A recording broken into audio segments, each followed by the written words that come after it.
Los orígenes del remo son poco conocidos. Se cree que entre la Edad de Piedra y la Edad del Hierro, el hombre descubre la posibilidad de trasladarse por el agua sobre un tronco. Las primeras embarcaciones eran rudimentarias, formadas por haces de troncos que se utilizaban para vadear lagos o ríos. Posteriormente, se vio la posibilidad de dirigirlos hacia un punto determinado. Además, se empezaron a utilizar ramas más pequeñas a modo de remo.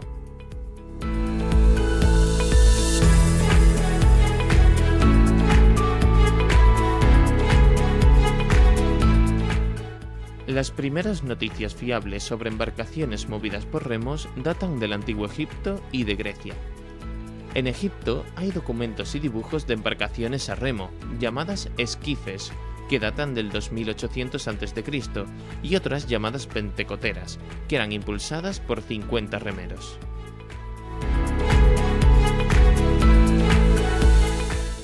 En Grecia, la embarcación de la que tenemos referencias bélicas son los trirremes. Su nombre deriva de ser una nave de guerra formada por 3 bancadas de remeros superpuestas a distinta altura en cada banda de la embarcación.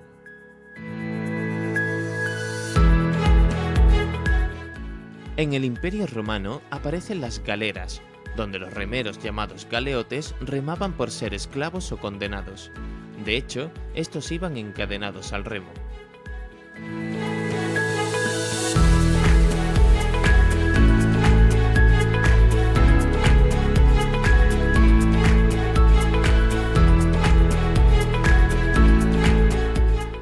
El Drakkar fue sin duda el mayor exponente de la tecnología naval que propició la expansión marítima y de interior de los vikingos. También es uno de los iconos que más rápidamente asociamos a los escandinavos. Realmente, los vikingos no llamaban así a sus barcos. La palabra Drakkar proviene de una deformación de la palabra francesa Drekar, que significa dragón en referencia a las figuras que adornaban la proa de estos barcos. En realidad, los escandinavos se referían a sus barcos como Nor y Landskip. Su construcción era muy característica. Se empezaba con la puesta de la quilla, que era una pieza de roble de 15 a 20 metros de largo. Sobre esta se situaban las costillas, que definían el perfil de la nave tanto a popa como a proa, y se engarzaban planchas de madera que eran revestidas con cáñamo empapado de alquitrán, para evitar la entrada de agua. Los Drakkar eran buques de cubierta corrida sin bodega ni cabina, aunque eso sí, tenía una vela hecha de lana situada de manera transversal a la misma. Esta vela estaba sustentada por un mástil que a su vez estaba encastrado en una especie de elevación en mitad de la cubierta. Servía así para distribuir la fuerza de la vela en la quilla del barco. Los Drakkar más comunes solían medir entre 15 y 20 metros y normalmente daban lugar a unos 20-24 remeros, cada uno además con su remo. Aunque existen otros barcos aún más grandes que normalmente portaban de 30 a más remeros, en las travesías sobre todo a mar abierto. Normalmente, cada remero encajaba su escudo en un soporte de la borda para protegerse de las flechas enemigas, y tenerlo además a mano para comenzar el combate. Como hemos dicho anteriormente, la nave se remataba a proa y a popa con la cabeza y la cola de un dragón o una serpiente, de ahí su nombre.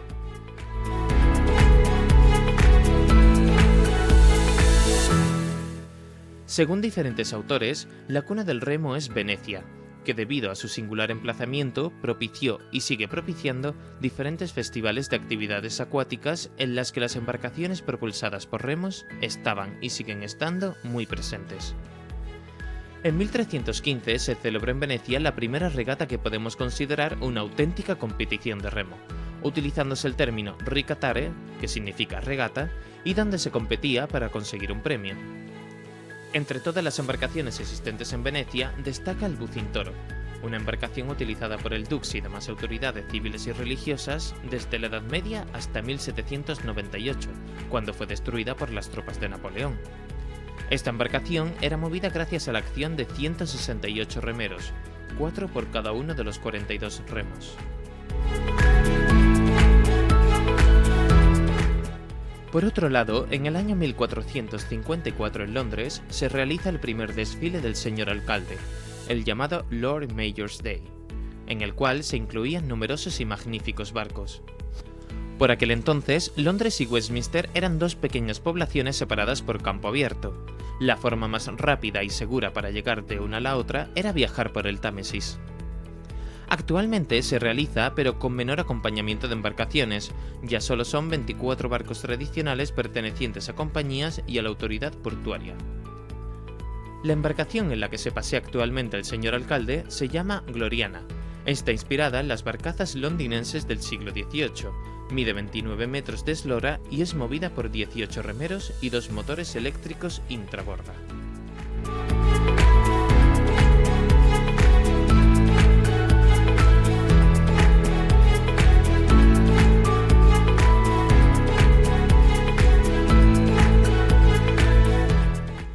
La verdadera evolución del remo como deporte se produce en Inglaterra entre los siglos XVII y XVIII. En aquella época, el remo como medio de transporte era una alternativa solvente a los caminos casi siempre impracticables debido al mal tiempo. De hecho, tal fue la actividad de este tipo de embarcaciones que se llegaron a contabilizar hasta 40.000 barqueros, en inglés, watchermen. La existencia de tantos watchermen hacía que los clientes buscaran los remeros más rápidos y más hábiles, a los que pagaban mejor. La consecuencia inmediata fue la existencia de un clima de competición en este gremio. Por ello, no tardaron en llegar las primeras competiciones entre watchermen. La primera regata de la que se tiene constancia fue en 1715 y consagraba al mejor watcherman.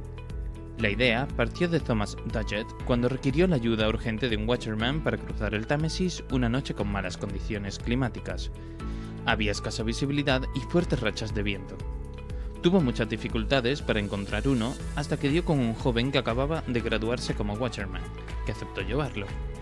En el transcurso del viaje, Dugget, al ver la pericia con la que el watcherman fue capaz de llevarlo a buen puerto, pensó en realizar una competición para elegir quién era el mejor remero de Londres.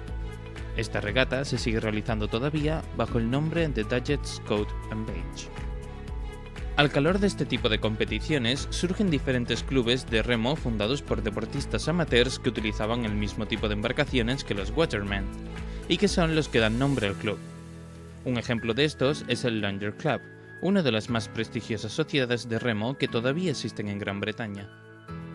Pero quizá la repercusión más importante en el remo fue en 1793, cuando el Eton College inaugura sus cursos de remo y poco a poco estos cursos se van extendiendo a otros colegios y universidades. Por ejemplo, en 1915 lo hace la Universidad de Oxford. De este modo empiezan a surgir las primeras competiciones escolares y universitarias de tipo amateur. En 1829 tiene lugar la primera edición de la regata Oxford-Cambridge. Tal fue su éxito que 10 años más tarde, en 1839, los remeros del Henley decidieron organizar una regata con el nombre de Grand Challenge Cup, en la que participaban botes de 8. Hasta ese momento, las embarcaciones solo constaban de 6 tripulantes. En 1851 recibió el patrocinio real, pasándose a denominar Henley Royal Regatta. Actualmente tiene un marcado carácter internacional, participando en ella los más prestigiosos remeros del momento.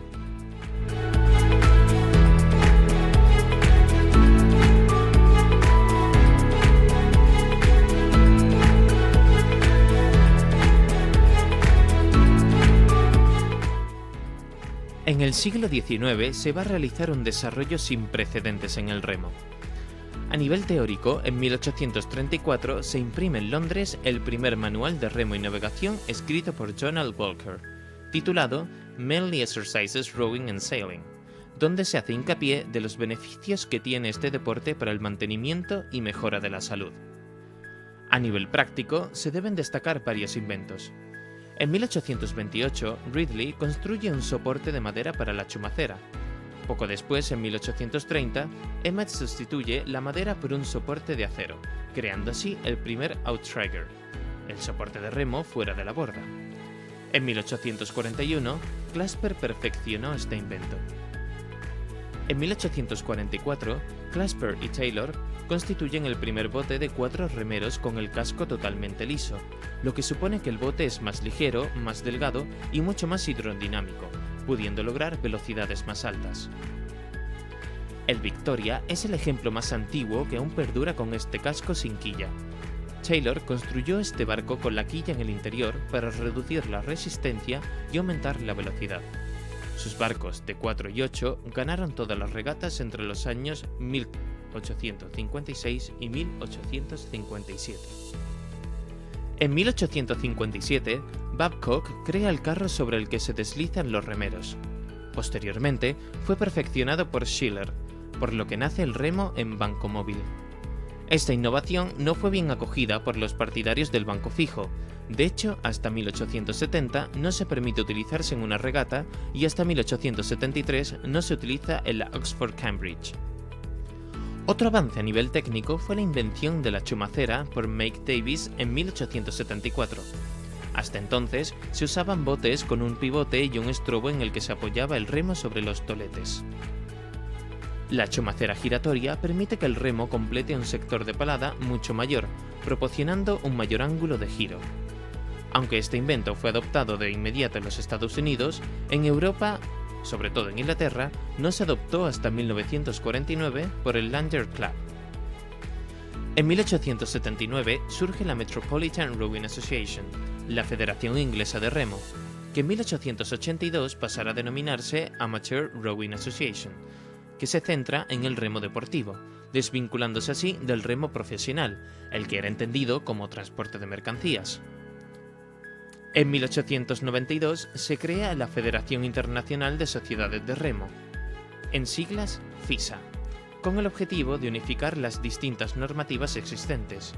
Es la primera federación deportiva de carácter internacional. A nivel de igualdad entre géneros, en 1814 se celebra en Chester la primera regata en la que se incluye una competición femenina por un premio en metálico. En 1892 se crea el primer club femenino de remo, el Slack de San Diego, creado por Sulet Lamb y las hermanas Lena, Agnes y Caroline Pulhams. El uniforme del club en 1895 fue una falda negra de lana hasta el tobillo y con una blusa a juego marinera rematada con ribete amarillo en el cuello, con un lazo amarillo y un sombrero negro. Pierre de Freddy, barón de Coubertin, restaurador de los Juegos Olímpicos modernos, era un gran apasionado del remo, por lo que no es difícil averiguar que esta disciplina estuvo presente desde los primeros Juegos Olímpicos modernos, en Atenas de 1896. La participación olímpica de la mujer en el remo tuvo que esperar 80 años desde la restauración de los Juegos, siendo esta en Montreal en 1976. A partir del siglo XX, la información es mucho más profusa, por lo que vamos a intentar destacar los datos más relevantes. Es a principios de ese siglo cuando aparecen los primeros simuladores, máquinas para remar en tierra, o remoergómetros. Las palas han ido evolucionando desde las cuadradas iniciales a las más redondeadas, con más superficie de contacto que se denominaron Macon, por la ciudad que acogió el campeonato en la que se estrenaron, a las palas Big Blade, que aumentan la superficie y disminuyen la fricción gracias a su forma y el lugar de inserción del remo en la pala, que a su vez ha sufrido también varias mejoras. Los botes evolucionan de la madera o las fibras de carbono a las estructuras de nido de abeja. De este modo, los barcos pesan menos, son más duraderos y son más fáciles de reparar.